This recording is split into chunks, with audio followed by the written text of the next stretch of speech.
Hey guys, we're back. This is Disney Kremlins. I'm Cody, this is Chase. Follow us on Instagram, subscribe to this video, leave your comments down below on what you think. We're actually doing a little bit different video today. This won't be up on our usual Thursdays. We will have our top Disney World top 5 or top 10 list coming out on Thursday, but this is going to be a little different. It's going to be really quick, really short, but it's going to be our review on the new Spider-Man Homecoming movie. As you can see by the poster behind us, we're really big Marvel fans.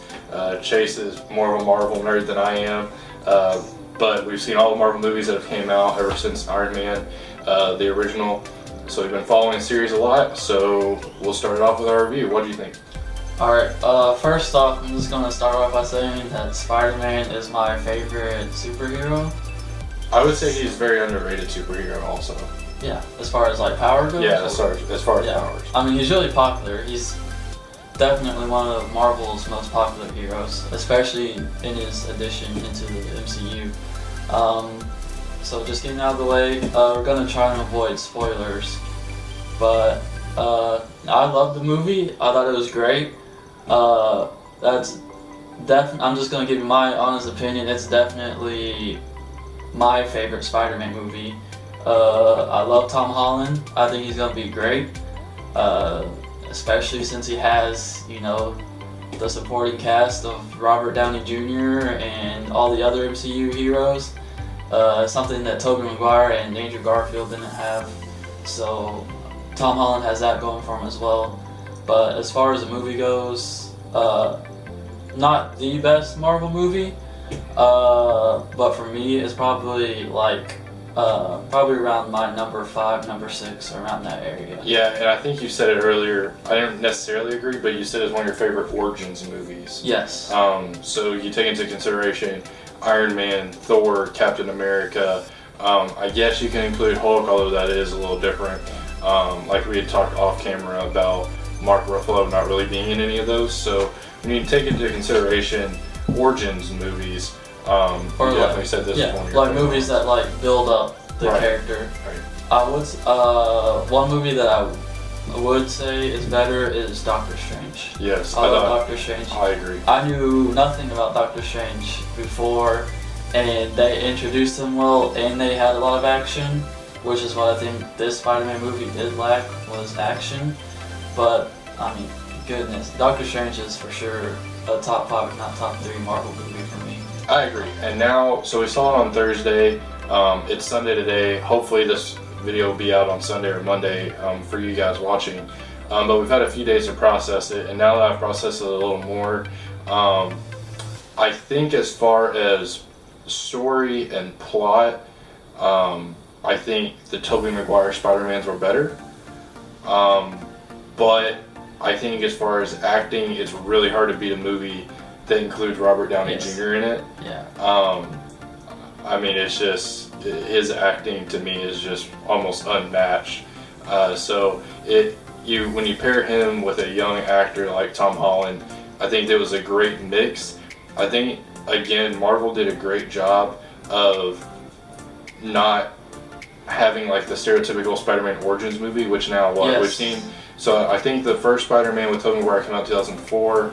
I don't have it in front of me, but Andrew Garfield, obviously the Amazing Spider-Man original, didn't come out too long ago. And that was just like the Spider-Man with Tobey Maguire, where Uncle Ben dies and you go through how he obtained the superpowers and all that stuff. So this Spider-Man, again, we're not going to try to spoil it very much for those that haven't seen it, but it doesn't go into that. Yeah. It obviously mentions things that give away that Uncle Ben has died. And I think he explains in the movie shortly, in 30 seconds to a minute, how he obtained his superpowers. But really, together, there's probably a minute or 2 minutes of the movie where they talked about how he got his powers, Uncle Ben dying, and backstory. And it was really focused on Spider-Man and him being young and just learning how to use his powers and develop them.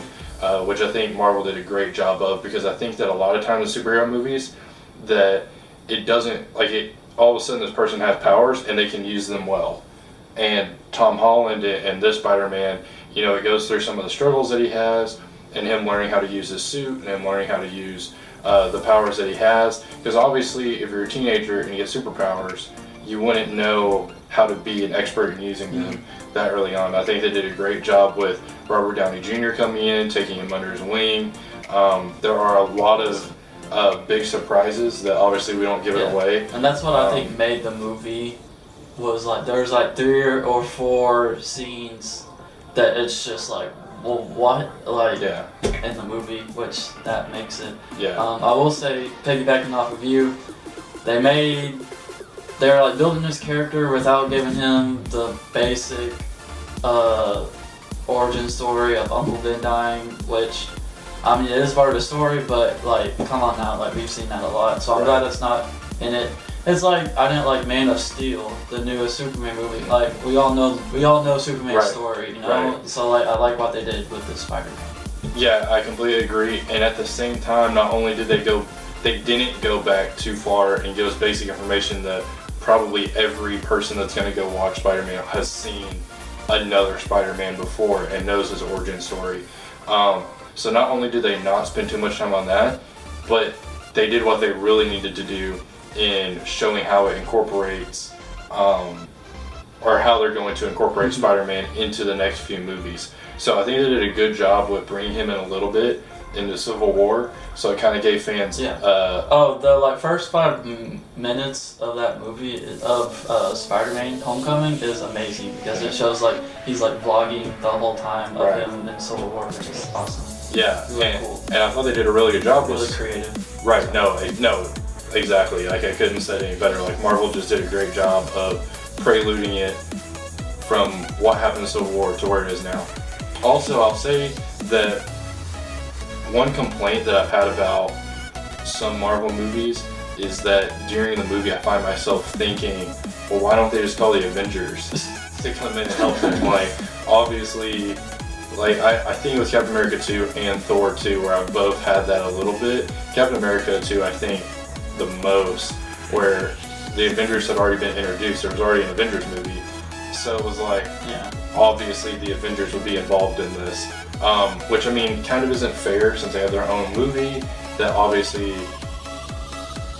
partakes of their story, but at the same time it's like, okay, obviously if this is really happening, they would call the Avengers and not try to do this on their own.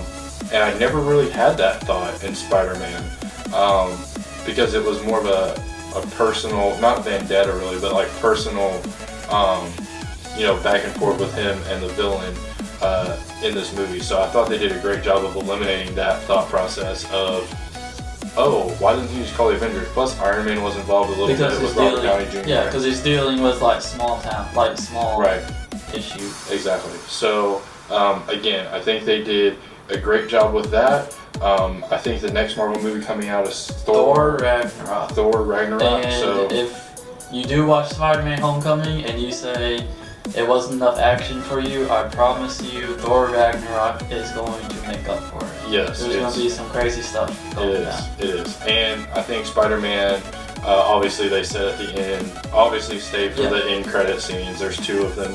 And I think they obviously, I know they obviously said that Spider-Man's going to return. I would assume it's going to be an Infinity War is going to be his next appearance, but we'll see.